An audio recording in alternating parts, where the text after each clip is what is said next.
মাটির উনুনে খাসির মাংস খেতে কিন্তু দারুণ লাগে। এর জন্য কিছু পরিমাণ পেঁয়াজ এখন মাংসের মধ্যে দিয়ে 2 চামচ পরিমাণ লবণ দিয়ে দেবো, আর 1 চামচ পরিমাণ হলুদ গুঁড়ো, 1 চামচ পরিমাণ জিরের গুঁড়ো, 1 চামচ পরিমাণ লাল লঙ্কার গুঁড়ো দিয়ে পেঁয়াজ, আদা, রসুন, টমেটো, কাঁচা লঙ্কার একটা পেস্ট করে রেখেছি, সেটা এখন দিয়ে সামান্য পরিমাণ সর্ষের তেল দিয়ে মাংসটা ভালো করে ম্যারিনেট করতে হবে, যাতে মাংসের গায়ে মশলাগুলো ভালো মতন লেগে যায়। দিয়ে সাইডে কিছুক্ষণ রেস্টে রেখে দেবো।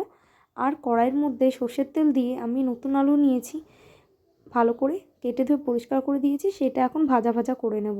কিছুক্ষণ লাল লাল করে ভেজে নিয়ে তুলে রাখতে হবে।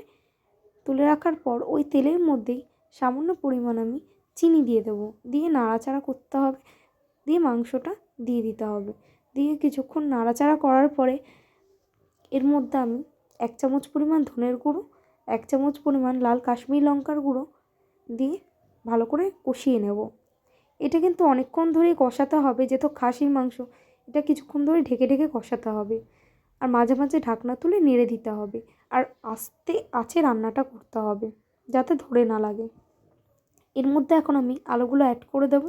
আলুগুলো দেওয়ার পরে আমি অল্প পরিমাণে এর মধ্যে জল অ্যাড করেছি, গরম জল দিয়েছি বন্ধুরা। কিছুক্ষণ ফুটে গেলে মিট মশলা, গরম মশলা দিয়ে নামিয়ে গরম ভাতের সাথে জাস্ট পরিবেশন করুন, দারুণ লাগবে কিন্তু। আমাকে লাইক, কমেন্ট, শেয়ার এবং সাবস্ক্রাইব করে দেবেন।